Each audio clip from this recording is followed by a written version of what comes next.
Сионизм это была версия традиционного, секулярного европейского национализма, а университет иврит – это ивритский университет. То есть идея, что у этом университете вывучаются на иврите. אני מקווה מאוד שהקהל שלנו היה מעניין מאוד לשמוע את הפודקאסט הזה.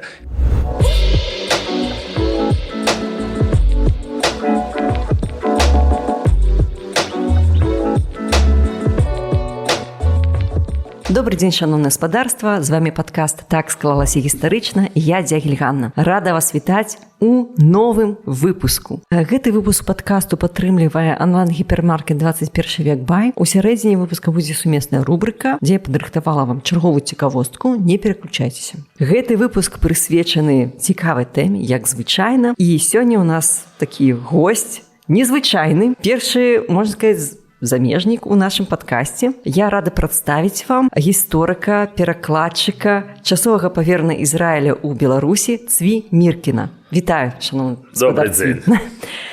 Сёння мы будзем гаварыць пра гісторыю мовы іврыт. Сёння іврыт жывая мова, дзяржаўная мова дзяржавы Ізраіль, але так было не заўсёды. Можна сказаць, што... Я б казаў, што не заўсёды была жывой, таму дзяржаўнай афіцыйнай мовай дзяржавы Ізраіль яна была з першага дні незалежнасці. Так, скажыце, калі ласка, вось чаму гісторыя мовы іврыт, яна такая прыкметная?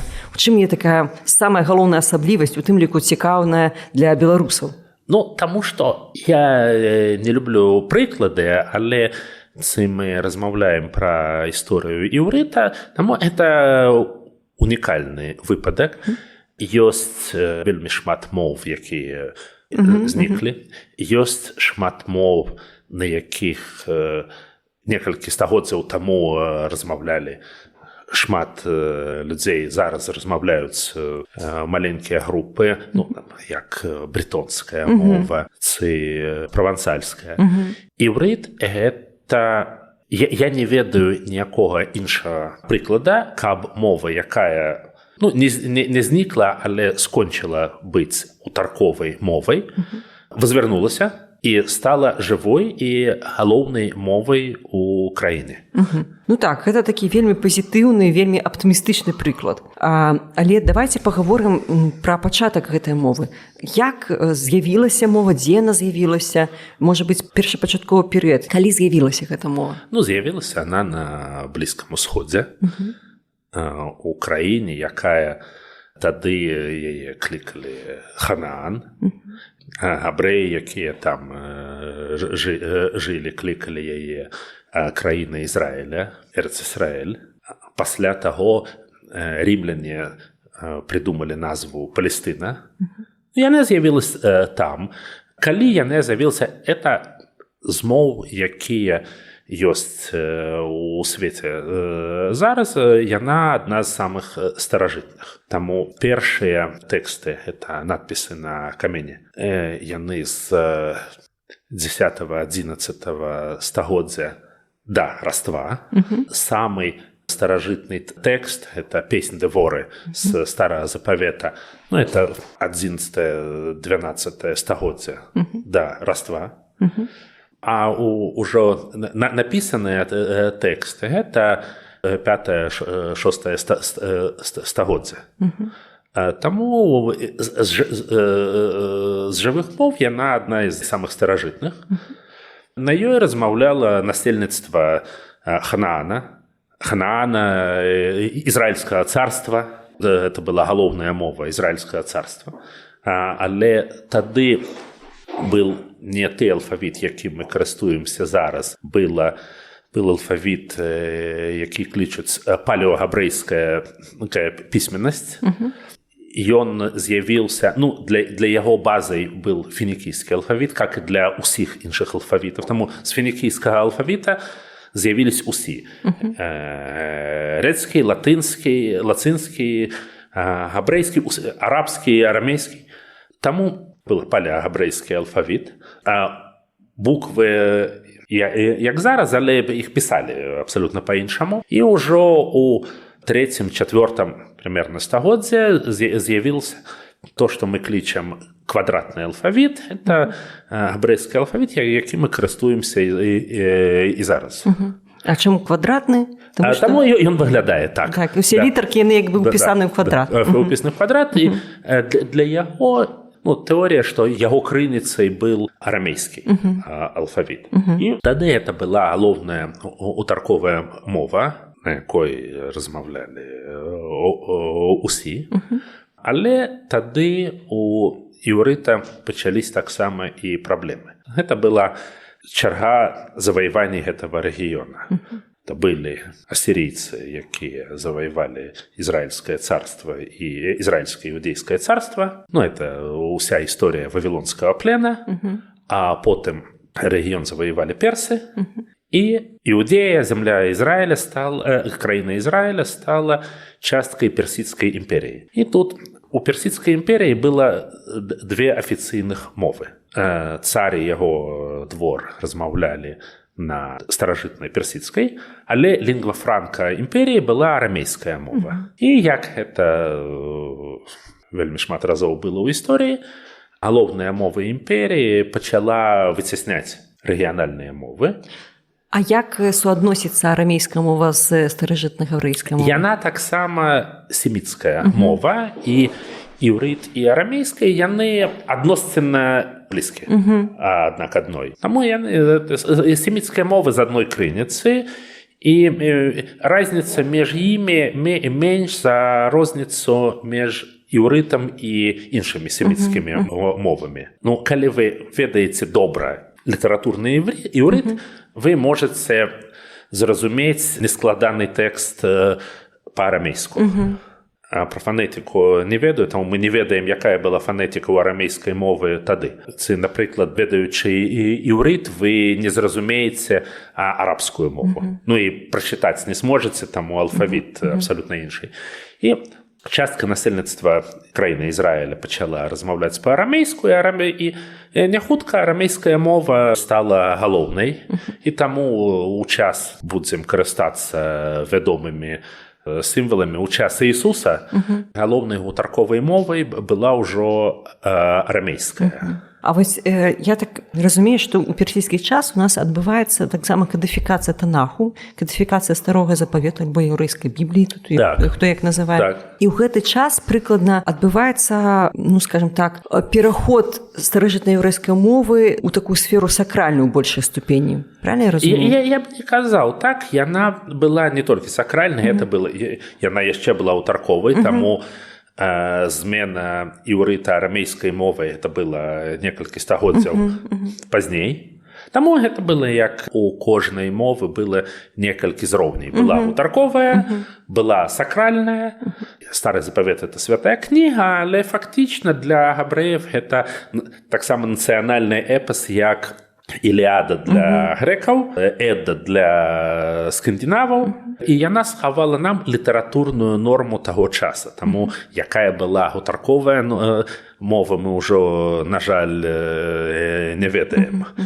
Я ўпэўнены, што яна была. Натуральна. Да, але тут уже надпісы на каменях таксама пісаліся не гутарковай мовай.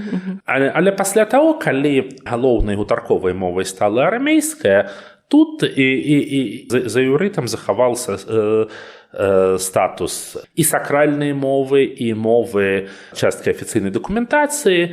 На ёй яшчэ размаўлялі. Але, напрыклад, мы бачым у Талмуд, што Талмуд – гэта стенаграммы дыскусій вялікіх равінаў, першых стагоддзяў ужо нашай эры, з каментарамі Торы і Мішны. І там ужо частка Талмуда ўжо по-арамейску. У першай стагоддзя нашай эры сканчаецца першы перыяд гісторыі іўрыта, гэта перыяд Танаха, і пачынаецца другі перыяд, гэта іўрыт Мішны. Мішна гэта, таму Тора гэта пісаны закон. Мішна гэта традыцыя, якая хавалась жрецамі ў храму, а пасля зрушэння храму яна была ўжо запісана. Это рэлігійны традыцыйны закон. І тут ужо гэта няшмат іншы стиль мовы.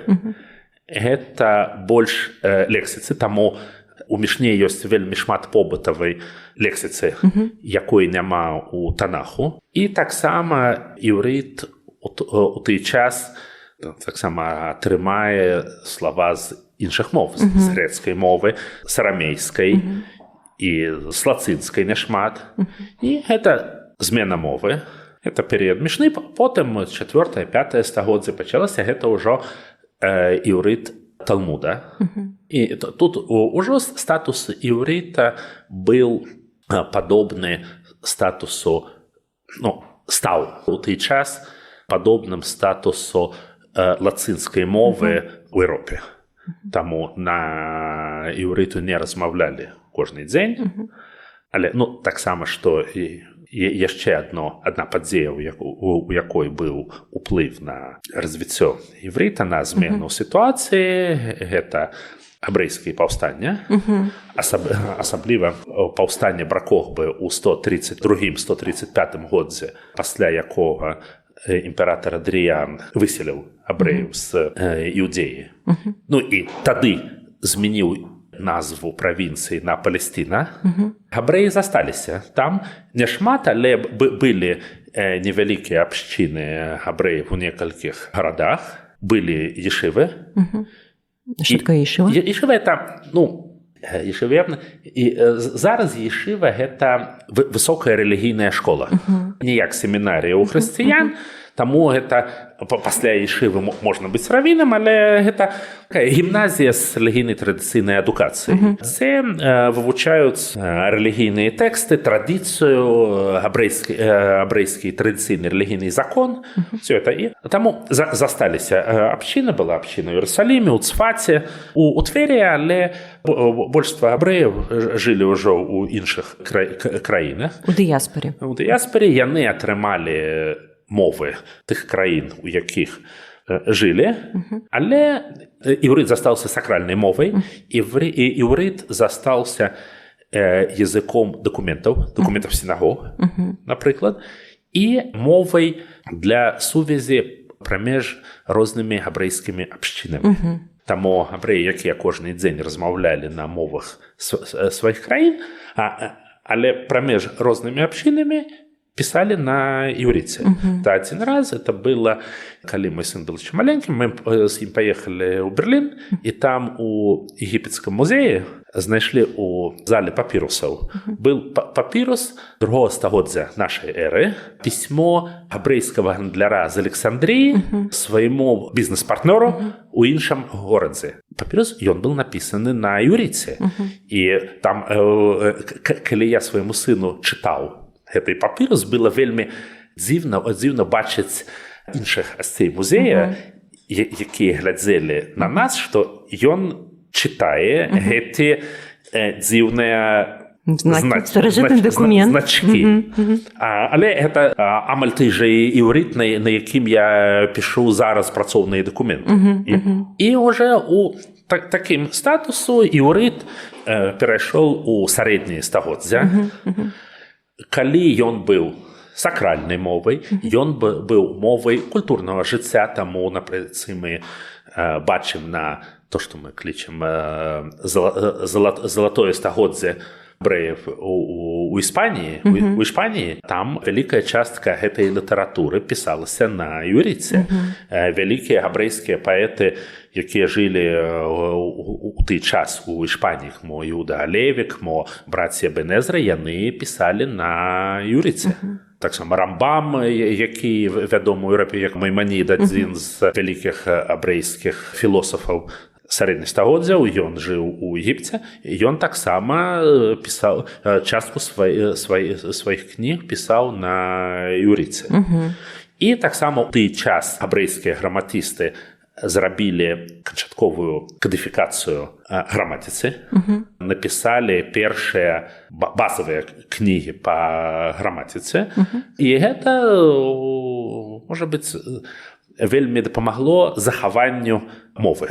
І мову ўсе габрэйскія мужчыны вывучалі эту мову з дзяцінства, таму яна была патрэбна, каб чытаць Танах. Так, такім чынам вось у нас адбываецца пераход ад гутарковай мовы праз тое, што у нас з'явілася дыяспара, вельмі нават не з'явілася дыяспара праз выгнанне еврэяў з Палесціны фактычна, праз вялікую дыяспару у шматлікіх краінах. У нас на працягу ад старажытнасці да сярэдніх вякоў у нас замацаваўся такі вось статус старажытнай габрэйскай мовы як сакральнай мовы, як мова літаратуры, як мова міжабшчыннай камунікацыі і мова дакументу, напрыклад. Мова дакументаў. Ці вы бачыце у рэгістрацыйныя кнігі сінагог у 17 ці 18 стагоддзях з запісамі нарадзінаў, яны звычайна на двух мовах. На афіцыйнай мове, напрыклад, у Жэчы Паспалітай, это было па-польску, і на іўрыце.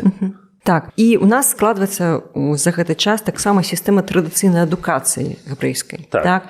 Калі 100%, напэўна, хлопчыкаў атрымліваюць гэтую адукацыю, абшчына на 100% пісьменная, а дзяўчынкі атрымлівалі адукацыю нейкую такую традыцыйную? Так, я не ведаю, які працэнт, не магу казаць, але была адукацыя для дзяўчын, таму былі нават более простыя варыянты рэлігійных кніг, напісаныя для жанчын. І зровень адукацыі прамеж жанчын был, я не ўпэўнены, што 100%, але вельмі сур'ёзней, чым у негабрэйскім супольніцтве. Так, то бок у нас адукацыя, фактычна ўся абшчына ахоплена, але гэта рэлігійная перш за ўсё адукацыя. А што у нас змяняецца ў 17-18 стагоддзе, у эпоху асветніцтва? Была не толькі рэлігійная. Прафесіі былі не толькі... былі равіны, былі рэлігійныя суддзі, але былі гандляры, былі ювеліры, былі... Габрэям было у Еўропе, і габрэям было забаронена працаваць на зямле. Таму сельская гаспадарка для іх была забаронена. Але была медицина, была гандля, было шмат спраў, якія габрэі рабілі. Таму і габрэі не толькі чыталі стары запавет, але так ці па-іншаму ўсе мужчыны атрымалі. Была таксама праблема з вывучацца ў універсітэтах, таму універсітэты былі для хрысціян.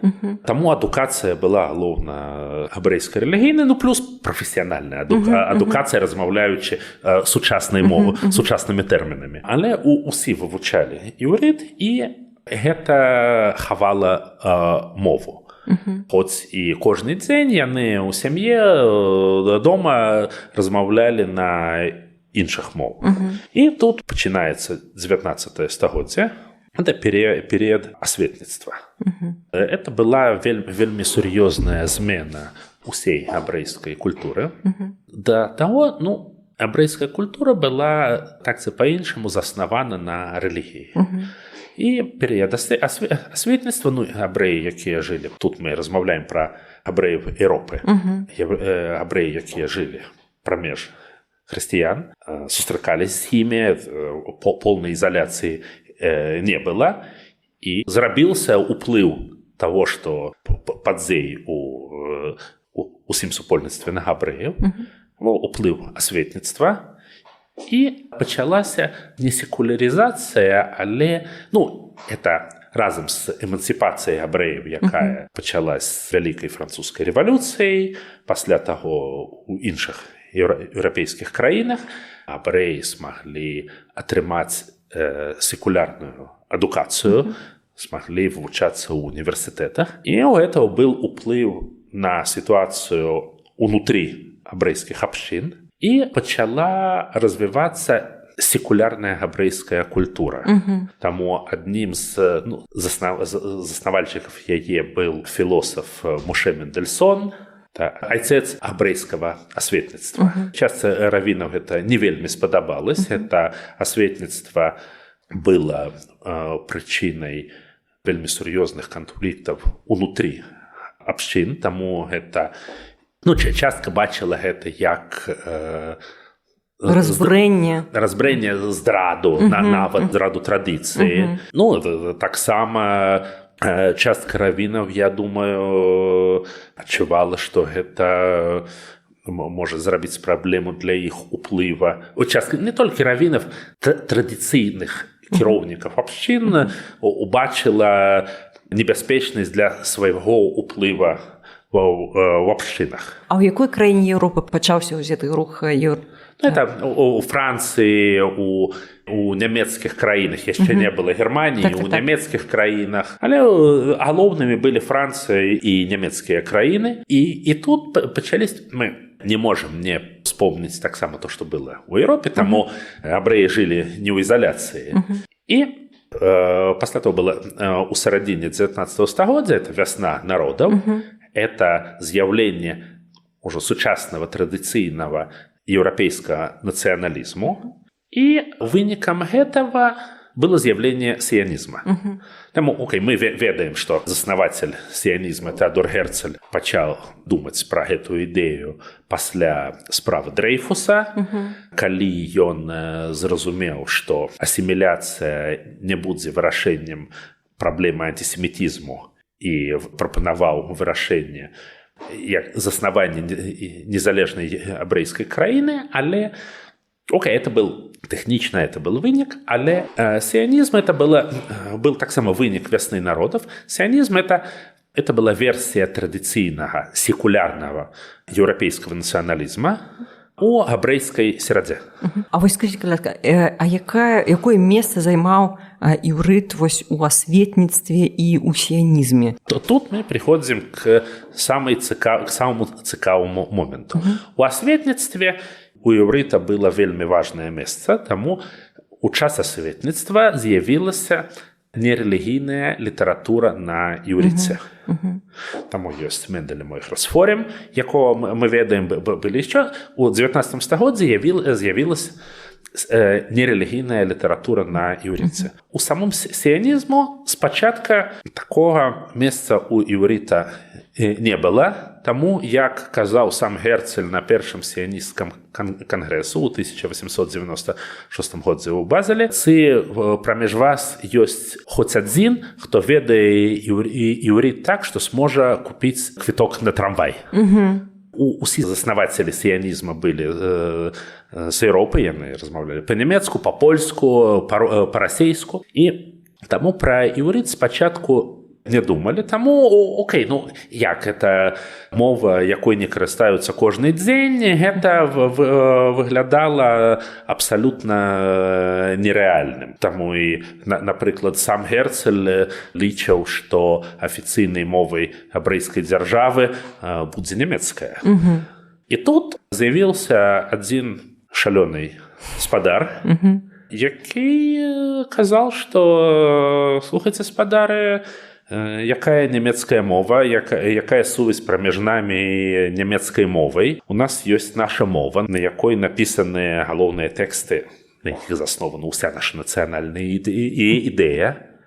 І давайце размаўляць на іўрыце. Это был Элиезер Перельман. Пасля таго ён змяніў прозвішча з Перельмана на Бен-Юду.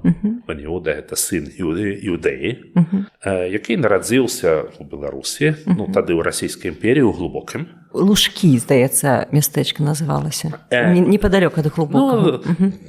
Там, у той часткі Беларусі, вывучаўся у Ешыве, з якой яго выключылі за чытанне секулярнай літаратуры на іўрыце.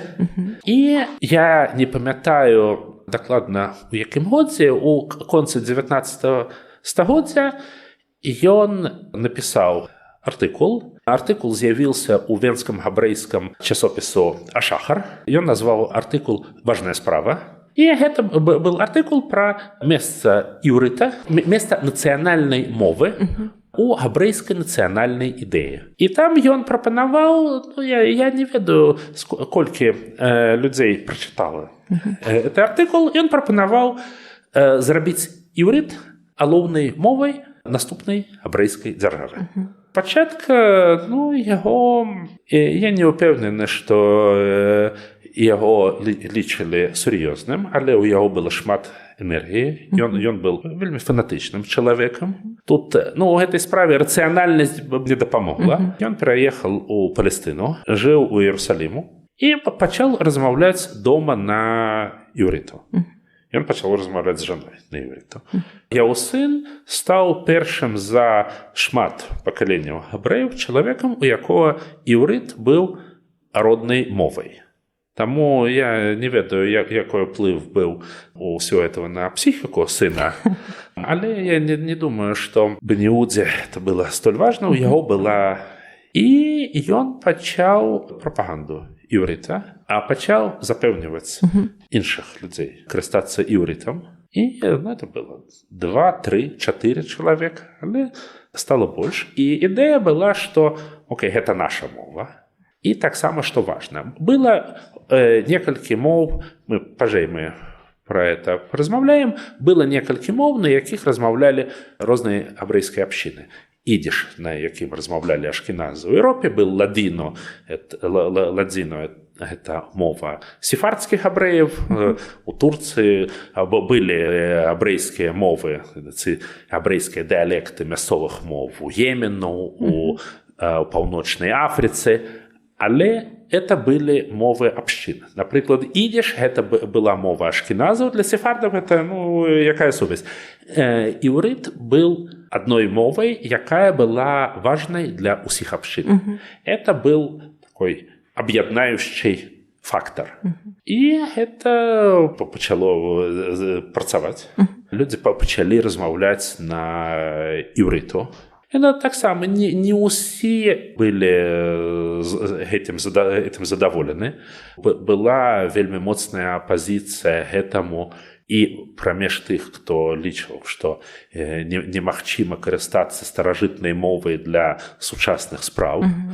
Была таксама вельмі моцная апазіцыя гэтаму прамеж артадаксальных абшчын. Таму іўрыт – это сакральная мова, і лошын койдыш, святая мова, і немагчыма карыстацца гэтай мовай для меркавання, набывання агурцоў, ці ремонта дома. Але у ўсіх этих канфліктах мова развівалась.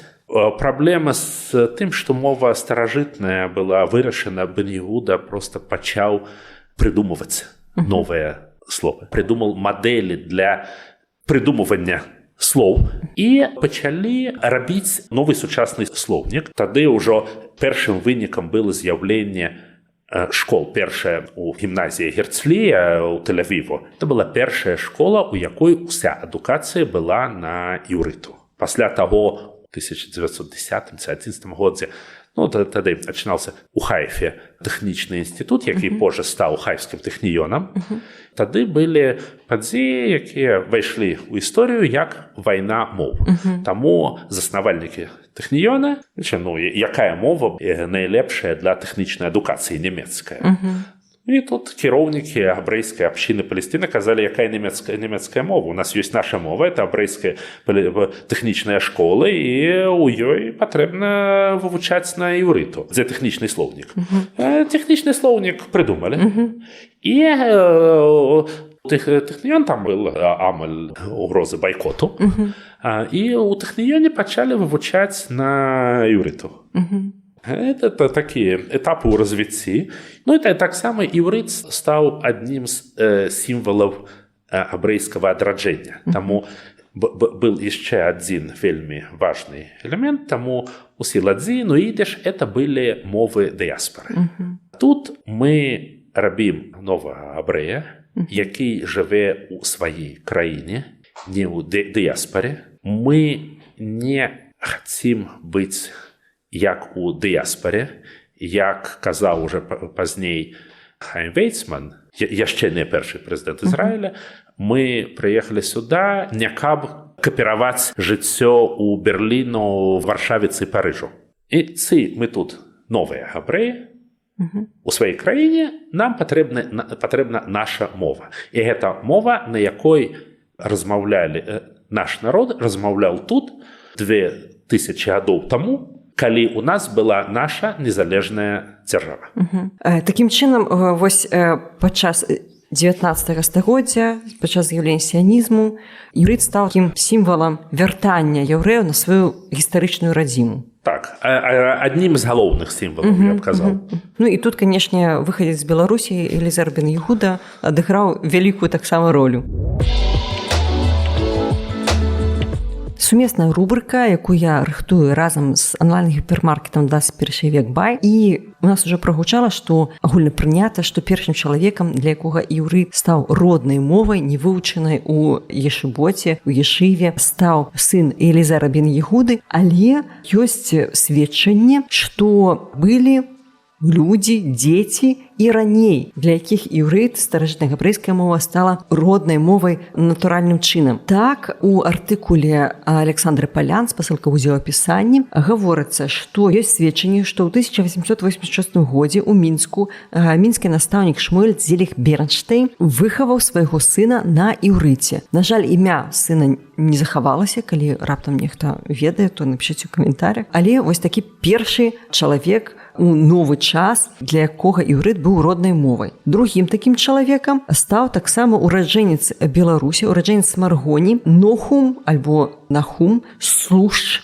альбо Слоуш, таксама вядома, які нарадзіўся 1872 годзе ў Смаргоні. А ў хуткім часе яго сям'я пераехала ў Адэсу, і ён там таксама атрымаў адукацыю. У далейшым ён стаў вядомым пісьменнікам і гісторыкам, археолагам, і пра яго мы яшчэ пагаворым. Трэцім самым вядомым чалавекам, для якога іўрыт быў родным храналагічна, але, як мы бачым, не ў грамадскім уяўленні, быў, власна кажучы, Ітамар, сын Элізара бен Егуды. І, нарэшце, дзяўчынкай, першай дзяўчынкай, для якой іўрыт быў родным, была дачка Генрыха Лёве Гадаса, якая нарадзілася ў 1901 годзе ў Берліне. Але вернемся да Нахума Слушча, таму што Нахум Слушча, яго сям'я пераехала ў Адэсу, потым ён пераехаў атрымліваць адукацыю ў Францыю, і ён абараніў доктарскую дысертацыю на тэму мовы іўрыт і стаў такім вялікім энтузіастам мовы іўрыт. Ён у 1919 годзе эміграваў у Эрэц-Ісраэль і пачаў археалагічныя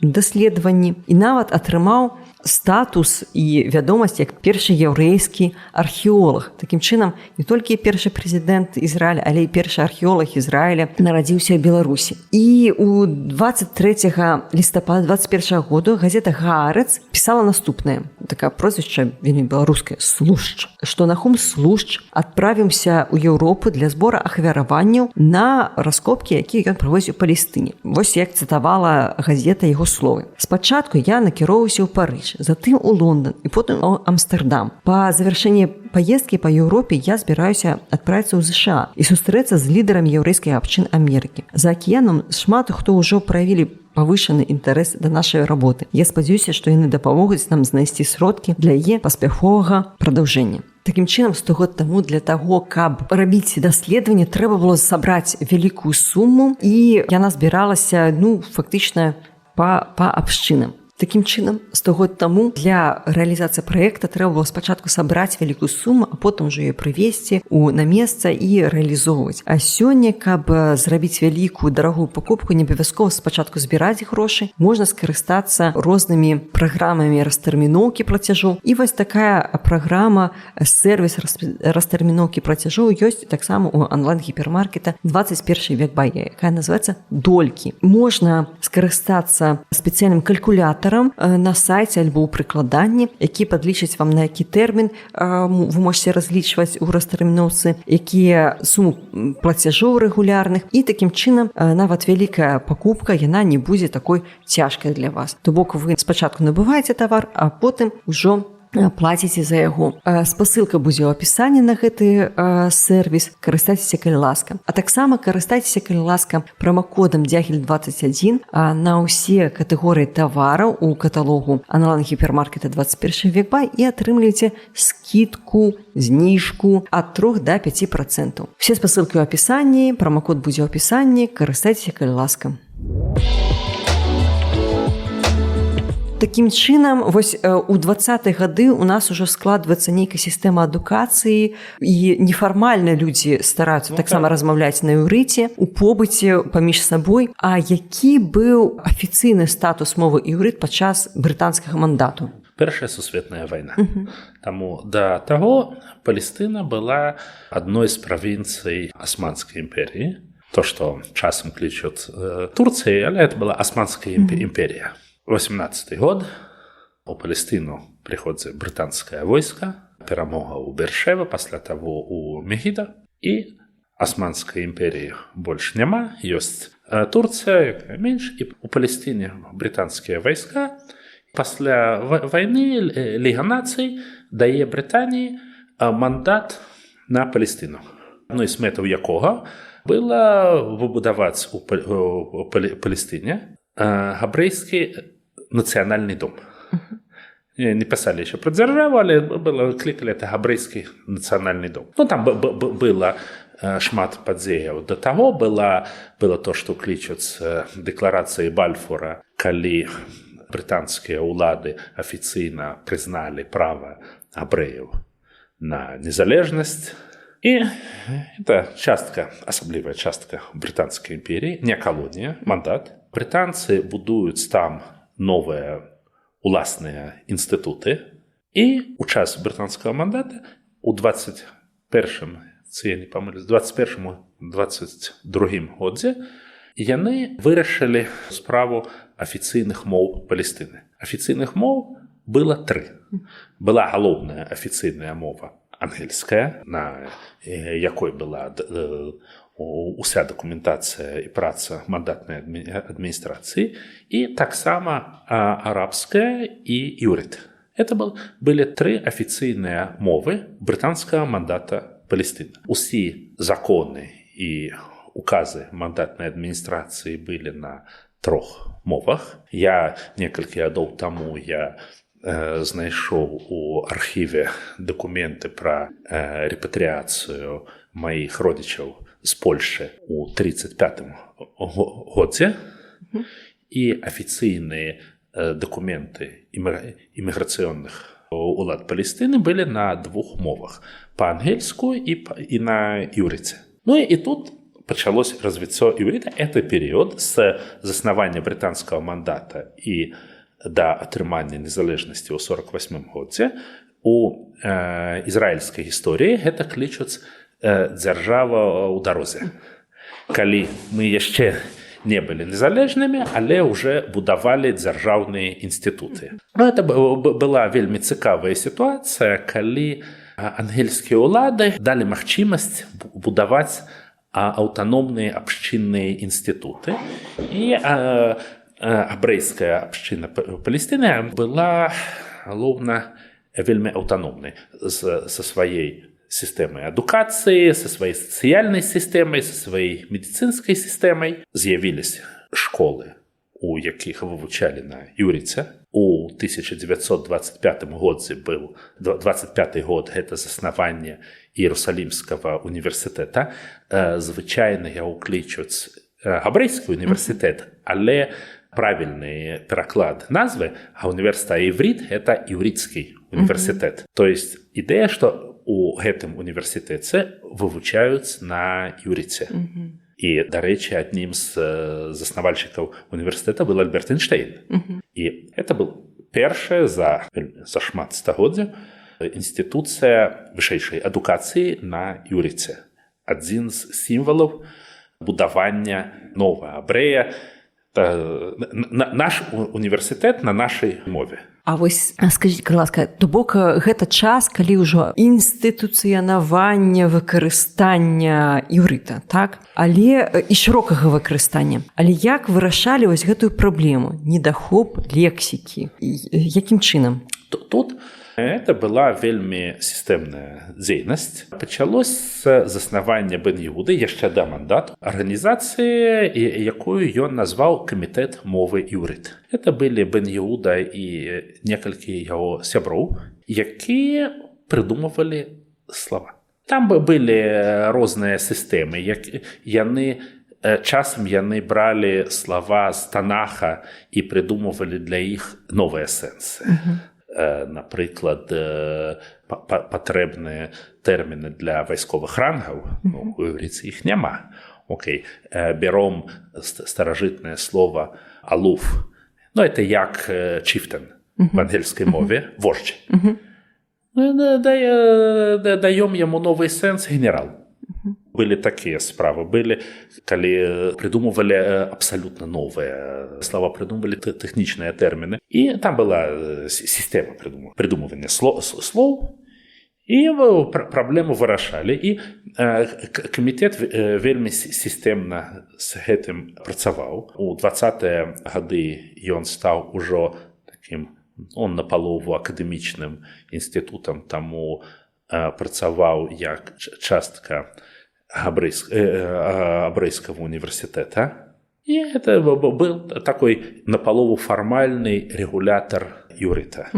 И это была так само политика общины, что тут у 20-е годы начались так само, это были для иврита не самый легкий час, тому у початку 20-го стагоддзя большинство тых габрэяў, якія прыязджалі до Палестины, это были идейные люди, для якіх это была справа принципа.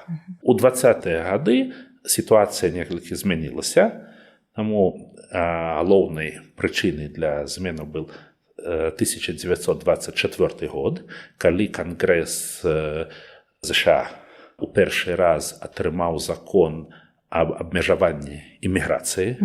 Таксама это былі цяжкія гады пасля вайны ў Еўропе, і частка габрэяў галоўна з усходняй Еўропы замест США паехала да Палестыны.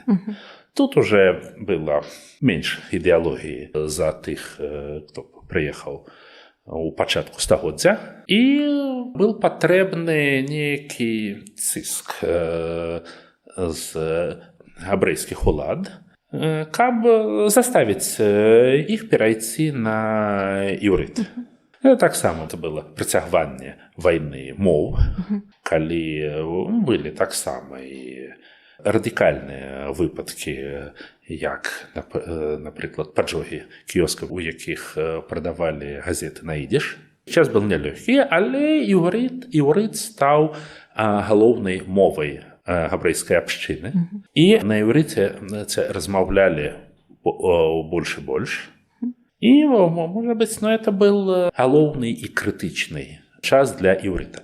Тады з'явілася таксама новая іўрыцкая літаратура. Таму это было вельмі цікавае з'яўленне, калі першае пакаленне для усяго першага пакалення новай іўрыцкай літаратуры іўрыт не быў роднай мовай. У іх родная мова была расейская, польская, ідыш, але не іўрыт. Таму Бялік, які вывучаўся да пераезда да Палестыны, ён вывучаўся ў Ешыве ў Воложыне. Альтерман, Пен, яны частка ведалі іўрыт з дзяцінства, вывучалі, але гэта не была для іх родная мова. І яны зрабілі новую іўрыцкую літаратуру і стандарт новай літаратурнай мовы. Тады стала з'яўляцца, дарэчы, мы размаўлялі пра арамейскую мову, і тут у ёй таксама было нейкае месца, таму тады стала з'яўляцца юрыдычная іўрыцкая мова, і для юрыдычных тэрмінаў узялі шмат слоў з Талмуда. Талмудычны іўрыт адаптаваў шмат слоў з арамейскай мовы, і таму зараз у юрыдычнай іўрыцкай мове ёсць шмат арамейскіх слоў, і ёсць нават слова з грэчаскай крыніцы.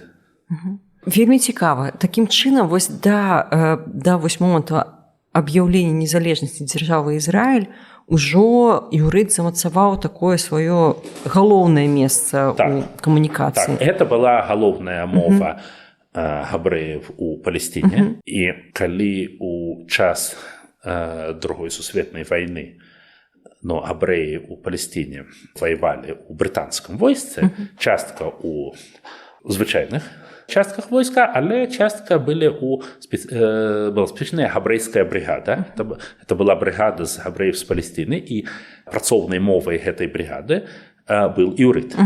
Команды там были на іўрыце. Ну и тут 48 год, 14 травня 48 года, Декларация незалежности. Іўрыт уже галоўная мова. Декларация незалежности написана на іўрыце. Сустрэча Абрэйскай нацыянальнай рады ў Тель-Авіву на іўрыце. І адно з першых вырашэнняў новай ізраільскай улады – гэта яны адмянілі афіцыйны статус ангельскай мовы. У новай дзяржаве, у дзяржаве Ізраіль, засталася две афіцыйныя мовы. Іўрыт і арабская мова.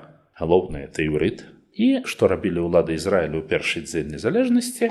Раніца 15 траўня пачалася вайна за незалежнасць. 7 арабскіх войск напалі на Ізраіль. Што рабіць улада? І яны раптам зразумелі, што ў іўрыце няма тэрмінаў для міністэрства і для міністра. І раніцай 15 траўня яны на сустрэчы улады придумываюць тэрміны для міністра і для міністэрства. Это было вельмі важнае пытанне. Прынцыпіяльнае, я б казаў. Але гэта то, што яны рабілі. Тут уже іўрыт уже развіваецца як мова незалежнай дзяржавы. У 53-м годзе, ці не памятаю, 52-м ці 53-м камітэт мовы іўрыт з'яўляецца акадэміяй языка іўрыт. Это уже афіцыйная структура, якая стала афіцыйным рэгулятарам і якая таксама працуе з тварэннем новай патрэбнай лексіцы. Але праблемы тут не скончылись, таму з атрыманнем незалежнасці пачалася вялікая хваля алій, рэпатрыяцыі. Прыехалі вельмі шмат абрэяў з Европы, якія выжылі ў Халакосту.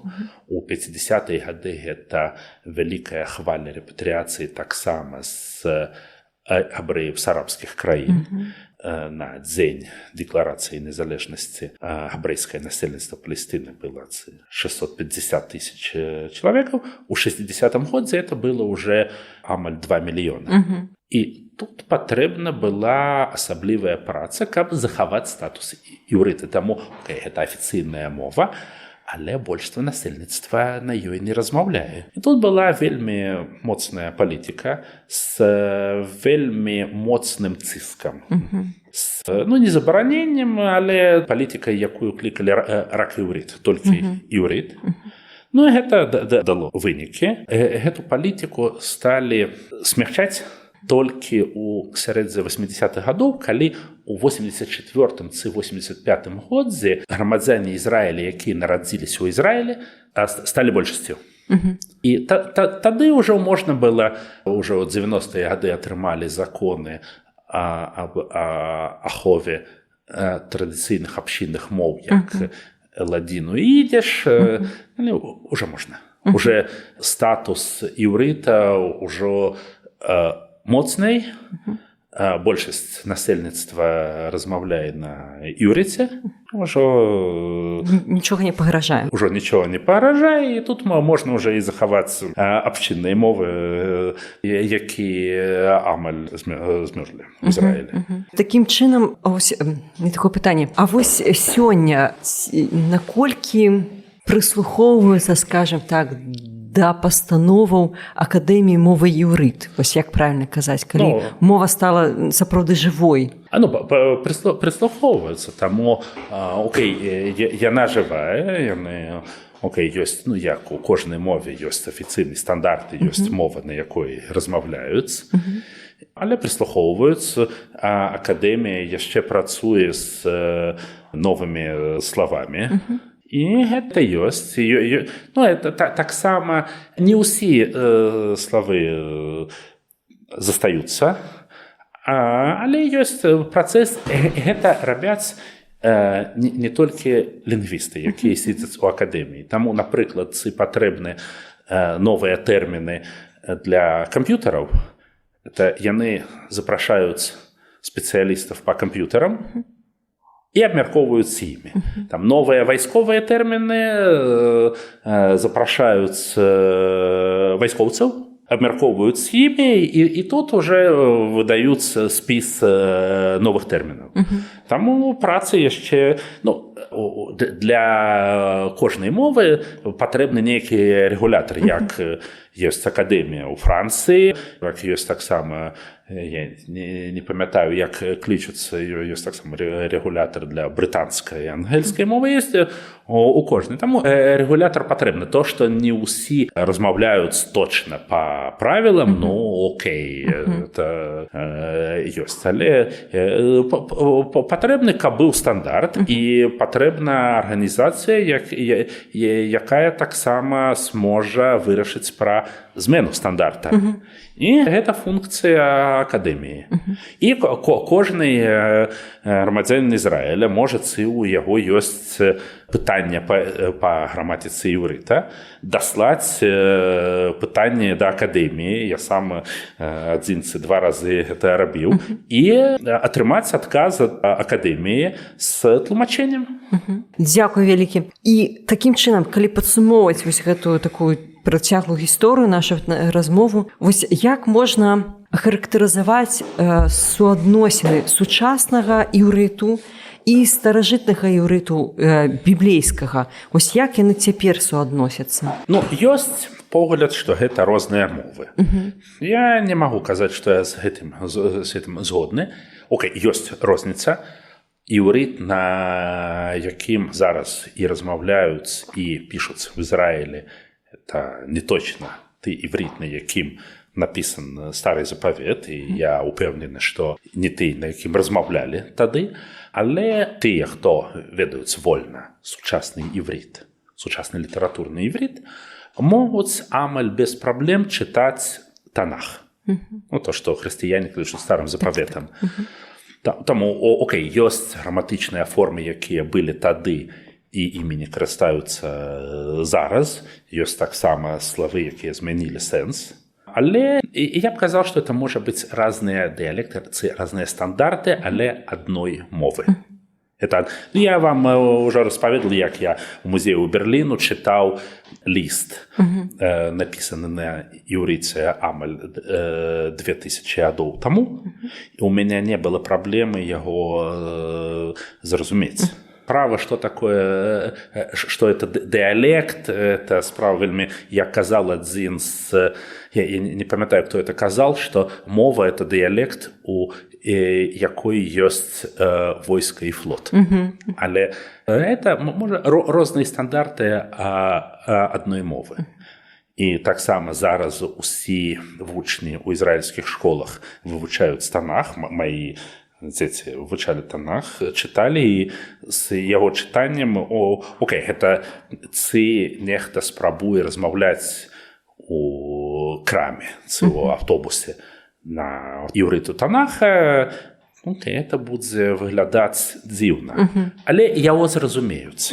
Дзякуй вялікі за размову, дзякуй вялікі за расповедь, сапраўды вельмі цікава, такі шлях пакручасты, але цікава. Перайдзем зараз да пытанняў. Нашы слухачы даслалі пытанні, якія зараз задам. Пачнем спачатку з Інстаграма. Праект Белбаскет, баскетбол па-беларуску, задае пытанне. Ці існуе беларуская іўрыціца? Вядома, што ёсць беларуская арабіца, так? Ці ёсць беларуская... Так.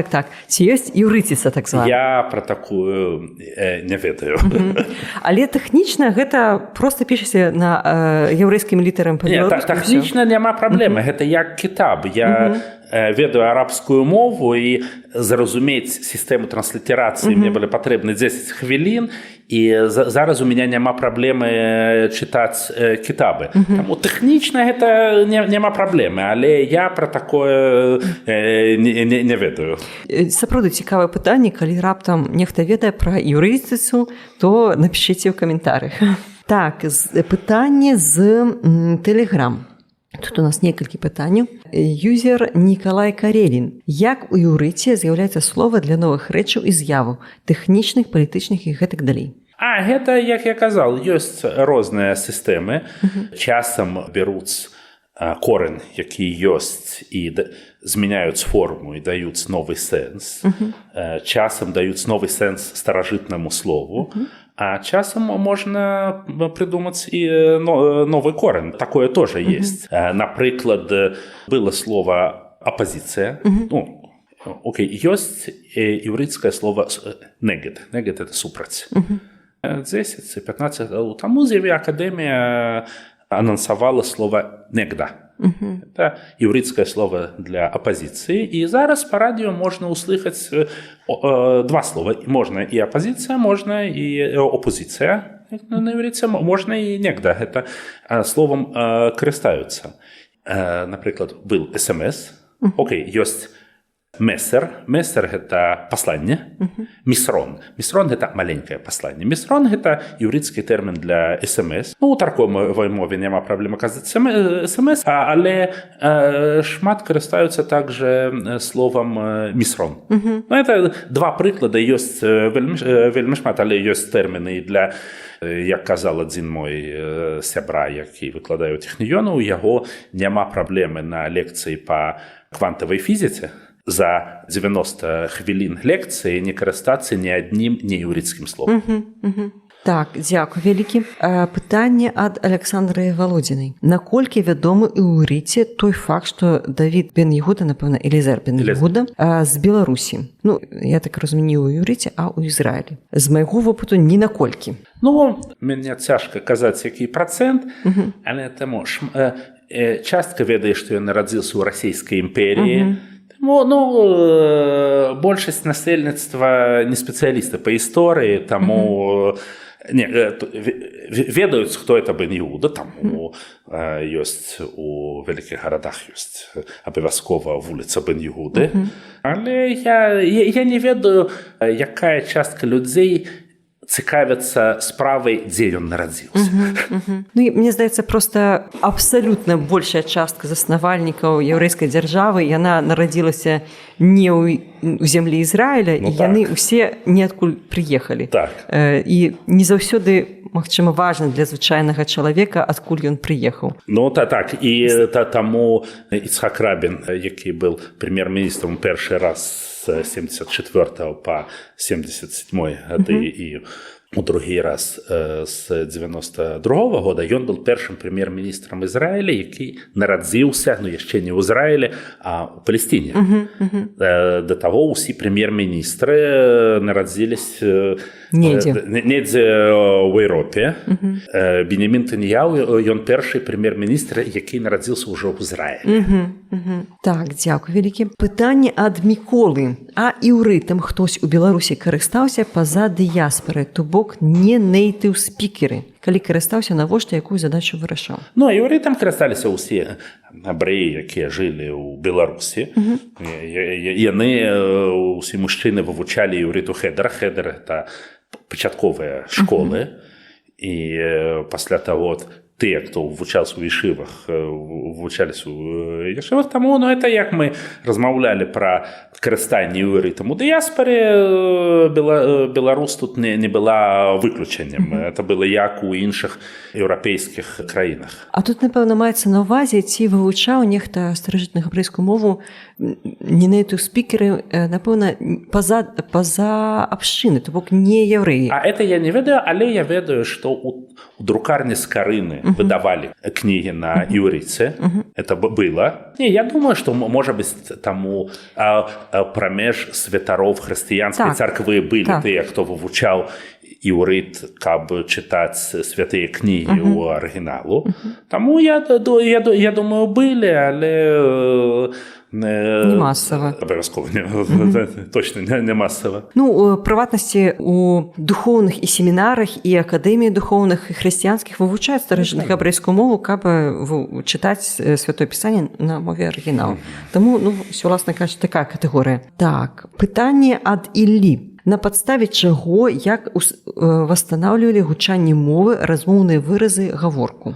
Гэта асаблівая справа, пра якую можна зрабіць асаблівы падкаст. Таму у іўрыта, арыгінальная фанетыка іўрыта, якая была ў час ізраільскага царства, яе няма. І яе знавіць немагчыма ўжо. Было некалькі стандартаў фанетыцы. Была ашкеназская фанетика была сефардская фанетика, ёсць асабліва фонетычная традыцыя габрэяў Йемена. Бен Иуда і яго камітэт яны выбралі как стандарт сучаснай іўрыцкай фанетыцы фанетику іўрыта, якая была у габрэяў-сефардаў у Алжыру. Таму яны вырашылі, што яна найбольш блізка да арыгінальнай. І таму зараз гэта стандарт, але таму ў Ізраілі я не ведаю, дыктары па радыё, у іх фанетика як патрэбна, але ў Ізраілі таксама ёсць вельмі шмат акцэнтаў. Я пасля 32 гадоў жыцця ў Ізраілі я сам размаўляю з вельмі моцным акцэнтам на іўрыце. Але фанетычны стандарт – гэта як размаўлялі алжырскія сефарды. Дзякуй. І таксама ад яго пытання, якія з моў блізкія да іўрыту на момант яго аднаўлення і на цяперашні. Ці можна, ведаючы іўрыт, больш даведацца пра арамейскую ці фінікійскую мовы? Ну і давайте на гэтым скончым. І яшчэ будзе одно пытанне. Мовы. Это семітскія мовы. Былі старажытныя семітскія мовы, як амарейская, напрыклад. Фінікійская, пра фінікійскую мне цяжка нешта казаць. Я пра яе амаль нічога не ведаю. Як я казаў ужо, арамейская, адносна блізка. Арабская мова, яна з той жа моўнай групы. Это вельмі падобная логіка, граматычная логіка. Ёсць таксама корені, якія з'яўляюцца і ў іўрыце, і ў арабскай мове, але это розныя, абсалютна розныя алфавіты, это розная фанетика, і гэта лінгвістычна блізкія мовы, але ці вы ведаеце адну з іх, немагчыма зразумець іншую. Але яна гэта таксама мова з семіцкай сям'і. Так, і я ад сябе дадам, што большасць семіцкіх моў яна на сённяшні момант зусім мёртвая. Не так, як старажытная габрэйская мова была мёртвая мова, а зусім. Зусім мёртвая. Так. То бок, напрыклад, тая ж акадская мова. Акадская, амарейская таксама. І яшчэ одно пытанне. Ці прыйшла нейкая лексіка з ідышу нямецкай у іўрыт? Давайте пашырым і з іншых моваў. Так, прыйшла. Не шмат патрэбна казаць, таму уся праца з новымі словамі была вельмі сістэматычнай, але лексіка прыйшла асабліва у тарковую мову. Прыклад, нямецкае слово інсталятар, вельмі важнае ў жыцці, гэта сантэхнік. Вельмі важна, это яшчэ зараз на іўрыце іх лічаць як па-нямецку інсталятар. Ёсць таксама шмат выразаў, якія прыйшлі да іўрыта з еўрапейскіх моў. Напрыклад, на іўрыце ёсць вёсцы Патомкіна. Это прыйшло з французскай мовы. Таму арыгінальна это французскі выраз. Ён з'явіўся во Францыі. На іўрыце можна казаць квар Патёмкін, это вёсцы Патёмкіна. Ёсць шмат выразаў, якія просто прямой пераклад з польскай мовы на іўрыт. Напрыклад, на іўрыце ёсць жоўты сыр і белы сыр. Белы сыр – это твор. Так. Это пераклад з польскай мовы. І ёсць шмат гэта выразы, якія прывезлі габрэі з Польшчы і проста сталі карыстацца імі на іўрыце, перакладаючы прямо на іўрыт. Таму частка іўрыцкай ідыяматыкі, на іўрыце ёсць свае выразы, ёсць шмат ідыём, якія прыйшлі з Танаху. Але ёсць таксама шмат выразаў, якія проста прамой пераклад з польскай, з французскай, з нямецкай, з расейскай моў. Дзякуй вялікі. І, напэўна, на заканчэнне мы гаворым пра іўрыт на беларускай мове. Я хочу вас папрасіць сказаць, магчыма, нешта пажадаць нашым слухачам на іўрыце, каб нарэшце прагучаў і іўрыт таксама ў нашым падкасце. אני מקווה מאוד שלקהל שלנו היה מעניין מאוד לשמוע את הפודקאסט הזה. Я маю надею, что нашим слухачам было цікаво слухати цей подкаст. ואני שמח מאוד שהתארחתי כאן, і я вельмі рады быць гостцем гэтага падкаста. Дзякуй вялікі. Я таксама вельмі рада, што вы нарэшце на нас дайшлі і мы запісалі гэты выпуск, спадзяюся, не ў апошні раз. Я таксама маю надзею. Так, на гэтым усё. Дзякуй вялікі за праслухоўванне. Калі у вас засталіся пытанні, калі ласка, пішыце каментары, пастараемся на ўсе іх адказаць. Я ўсе каментары чытаю. Ставце лайкі, ставце падабайкі, пішыце каментары, дасылайце гэты падкаст сваім сябрам, карыстайцеся промакодам Дзягель21 у онлайн-гіпермаркеце 21 век бай і да новых сустрэч.